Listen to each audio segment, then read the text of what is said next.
আমি আজকে কাচ্চি বিরিয়ানি করে দেখাবো। আর কাচ্চিটা কিন্তু আমি চিকেন দিয়ে করে দেখাবো।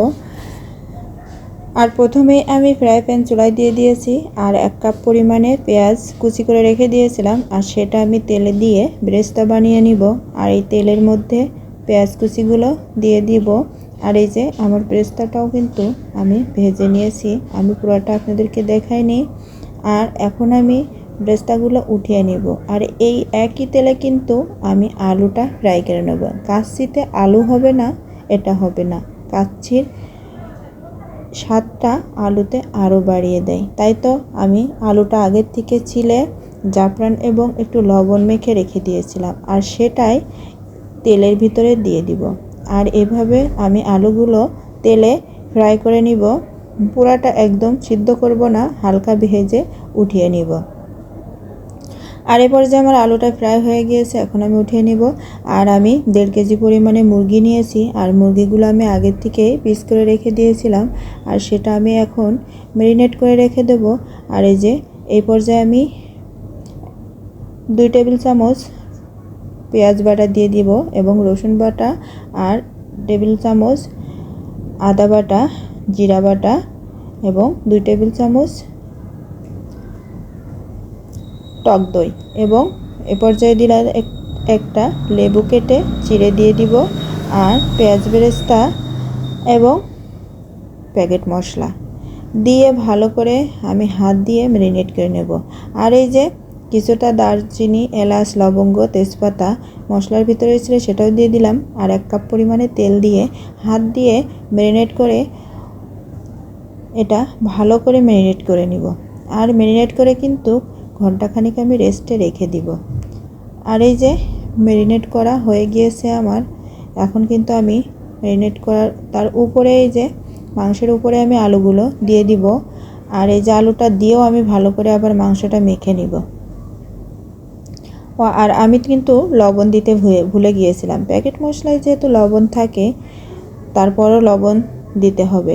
এই যে আমি এখন কাঁচামরিচ আর 2টা শুকনো মরিচ চিড়ে দিলাম, আর লবণটা পরিমাণ মতো দিয়ে আমি এটাকে ভালো করে হাত দিয়ে আবার নেড়েচেড়ে মেখে ঢাকনা দিয়ে ঘন্টাখানেক রেস্টে রেখে দেব।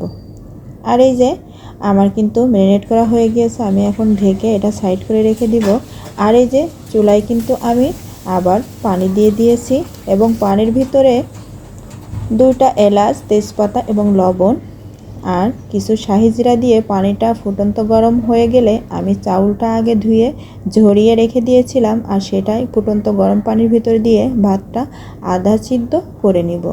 আর এই যে চাউলটা যখন আধা সিদ্ধ হয়ে যাবে, তখন কিন্তু এই যে ম্যারিনেট করা মাংসের উপরে দিয়ে সুন্দর করে আমি সমান করে দিয়ে, এই যে উপরে এখন আমি দিয়ে দিচ্ছি জাফরান এবং ঘি, দুধ দিয়ে গুলিয়ে আমি রেখে দিয়েছিলাম, সেটাই উপরে দিয়ে দিব।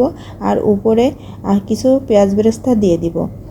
আর এই যে দেখতে পাচ্ছেন সব কিছু দেয়া কিন্তু কমপ্লিট। আর এখন আমি এটা আটা দিয়ে ভালো করে 4 সাইড ঢাকনা এঁটে দিব, যাতে কোনো সাইড দিয়ে বাতাস না বের হয়। যদি সাইড দিয়ে হাওয়াটা বের হয়ে যায়, তবে আপনার দমে বিরিয়ানিটা হবে না। আর আমি আগে থেকে ফ্রাই প্যান চুলায় দিয়ে গরম করে রেখে দিয়েছিলাম, আর সেটার উপরে আমি এই যে দমে কাচ্চি বিরিয়ানিটা রান্না করা, তাই তো সব কিছু একদম প্রেশারের মতো, যাতে আটকে থাকে, কোনো সাইড দিয়ে একটু হাওয়া না বের হয়, তাই তো আমি দিয়ে দিয়েছিলাম। আর এই যে বেশ আধা ঘন্টা জাল হওয়ার পরে প্রথম 10 মিনিট আমি ফুল স্পিডে জাল দিয়েছি, তারপরে কিন্তু 20 মিনিট আমি লো আঁচে জাল দিয়ে নিয়েছি। আর এই যে ঢাকনা খুলে এখন দেখছি, দেখেন আমি চারো সাইডের আটাটা কিন্তু ছুরি দিয়ে সুন্দর করে কেটে পরিষ্কার করে নিব। আর যে দেখেন এই পর্যায়ে আমার কাচ্চি বিরিয়ানিটা কত সুন্দর হয়েছে, দেখতে যেন অনেক সুন্দর, আর ভাতটাও যেন একদম ঝরঝরা আর সিদ্ধ হয়ে গিয়েছে, আর মাংসটা একেবারেই গলে গিয়েছে। দেখেন দেখতে যেমন সুন্দর হয়েছে, খেতেও তেমনই মজাদার হয়েছে।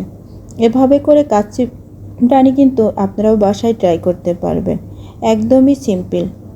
আর এত সহজ উপায়ে কাচ্চি বিরিয়ানি রান্না করা সবাই পারবেন, আর চেষ্টা করে দেখেন, অবশ্যই ভালো লাগবে। আর আজকে যেহেতু আমার হাজব্যান্ডের জন্মদিন ছিল, তাই তো আমি এই কাচ্চি বিরিয়ানিটা করে রেখে, আর এই ভিডিওটা কিন্তু আরও কয়েকদিন আগের, আর এই ভিডিওটা আমি এডিটিং করছি অনেক দেরিতে। আর এই যে কাচ্চি বিরিয়ানিটা রেডি করে আমি কিন্তু খাবার টেবিলে চলে এসেছি। আর বাচ্চাদের নিয়ে আমি একটা কেকও বানিয়েছি, আর সেটা কিন্তু এখন আমি টেবিলে পরিবেশন করে দিয়েছি। সবাই টেবিলে এটা নিয়ে বসে আছে। আর ওই যে বললাম না, আজকে একটা স্পেশাল দিন ছিল, যার কারণে এই আয়োজনগুলা।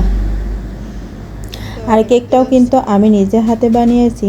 দেখতে কেমন হয়েছে আসলে খেতে দেওয়া তো সবাইকে সম্ভব না, তা দেখতে কেমন হয়েছে আপনারা সবাই অবশ্যই কমেন্টে জানাবেন। আর আমার ভিডিওটি ভালো লেগে থাকলে অবশ্যই লাইক, শেয়ার, কমেন্ট দিয়ে পাশে থাকবেন।